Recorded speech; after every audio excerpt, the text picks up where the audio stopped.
Hello viewers, welcome back to Prathu cooking hub. ಇವತ್ತು ತುಂಬಾ easy ಮತ್ತು ಸಿಂಪಲ್ ಆಗಿರುವಂತಹ ಮಶ್ರೂಮ್ ಪೆಪ್ಪರ್ ಫ್ರೈ ಹೇಗೆ ಮಾಡೋದು ಅಂತ ತೋರಿಸ್ತೀನಿ.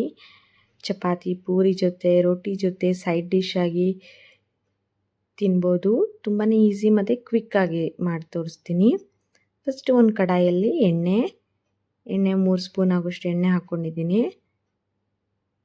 ನಂತರ 2 ಗುಂಟೂರು ಮೆಣಸಿನ್ಕಾಯಿ, ಜೀರಿಗೆ, ಕರಿಬೇವು,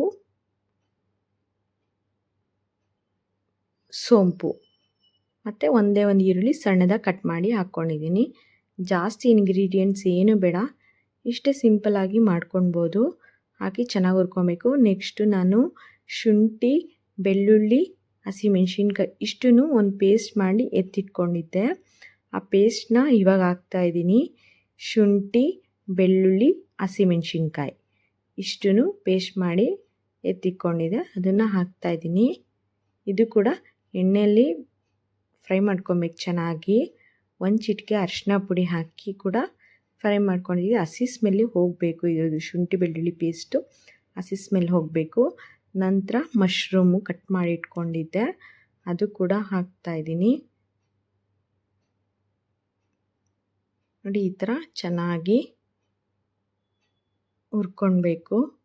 ನೀರೆಲ್ಲ ಬಿಟ್ಕೊಳ್ಳುತ್ತೆ. ಆ ನೀರು ಬಿಟ್ಕೊಂಡು ಫುಲ್ಲು ಮಶ್ರೂಮ್ ಡ್ರೈ ಆಗಬೇಕು. ಆ ರೀತಿ ಹುರ್ಕೊಳ್ಬೇಕು. ಸ್ವಲ್ಪ ಉಪ್ಪು ಹಾಕಿದ್ದೀನಿ. ಉಪ್ಪು ಸ್ವಲ್ಪ ಇವಾಗ ಸಾಕು. ಹುರ್ಕೊಂಡು ಚೆನ್ನಾಗಿ ನೋಡಿ, ಇವಾಗ ನೀರು ಬಿಟ್ಕೊತಾ ಇದೆ. ಅಲ್ಲಿವರೆಗೂ ಚೆನ್ನಾಗಿ ಫ್ರೈ ಮಾಡ್ಕೊಳ್ಬೇಕು. ಇದಕ್ಕೆ ನೀರು ಜಾಸ್ತಿ ಹಾಕೋಂಗಿಲ್ಲ, ನೀರು ಬಿಟ್ಕೊಳ್ಳುತ್ತೆ. ಅದರಲ್ಲೇ ಸ್ವಲ್ಪ ಆಗೋಷ್ಟು ಹಾಕ್ಕೊಂಡಿದೆ ಅಷ್ಟೇ. ನೋಡಿ ಎಷ್ಟು ನೀರು ಬಿಟ್ಕೊಂಡಿದೆ. ಅದರಲ್ಲೇ ಹಿಂಗೆ ಬೇಯ್ಕೊಳ್ಳುತ್ತೆ. ಏನು ನೀವು ನೀರೇ ಹಾಕೋದು ಬೇಡ. ನೋಡಿ,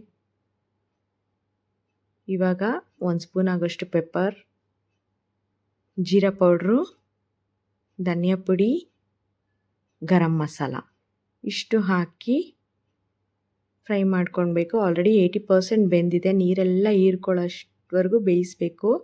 ಈಗ ಬೆಂದಿದೆ, ಚೆನ್ನಾಗಿ ತಿರುಗಿಸ್ಕೊಬೇಕು. ನಂತರ ಲಾಸ್ಟಲ್ಲಿ 1 ಸ್ಪೂನ್ ಆಗೋಷ್ಟು ಪೆಪ್ಪರ್ ಹಾಕ್ಕೊಬೇಕು. ಅವಾಗ 1 ಸ್ಪೂನ್ ಹಾಕಿದೆ, ಇವಾಗ ಇನ್ನೊಂದು ಸ್ಪೂನು. ಇದು ಪೆಪ್ಪರ್ ಫ್ರೈ ಆಗಿರೋದ್ರಿಂದ ಪೆಪ್ಪರ್ ಜಾಸ್ತಿ ಇದ್ದರೆ ತುಂಬ ಟೇಸ್ಟಾಗಿರುತ್ತೆ.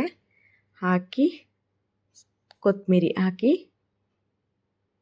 ರೆಸಿಪಿ ರೆಡಿಯಾಗಿದೆ. ಇವಾಗ ಸರ್ವ್ ಮಾಡೋಣ. ಸೈಡ್ ಡಿಶ್ ಆಗಿ ಕೂಡ ತುಂಬಾ ಚೆನ್ನಾಗಿರುತ್ತೆ. ತುಂಬ ಸಿಂಪಲ್ ಕೂಡ. ನೋಡಿ ಎಷ್ಟು ಬೇಗ ರೆಡಿ ಆಯಿತು.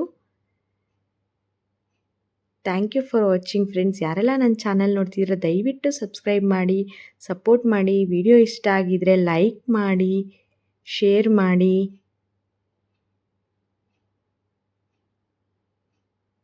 ಮಶ್ರೂಮ್ ಪೆಪ್ಪರ್ ಫ್ರೈ ಹೇಗಿದೆ ಅಂತ ಕಾಮೆಂಟ್ ಮಾಡಿ. Thank you for watching.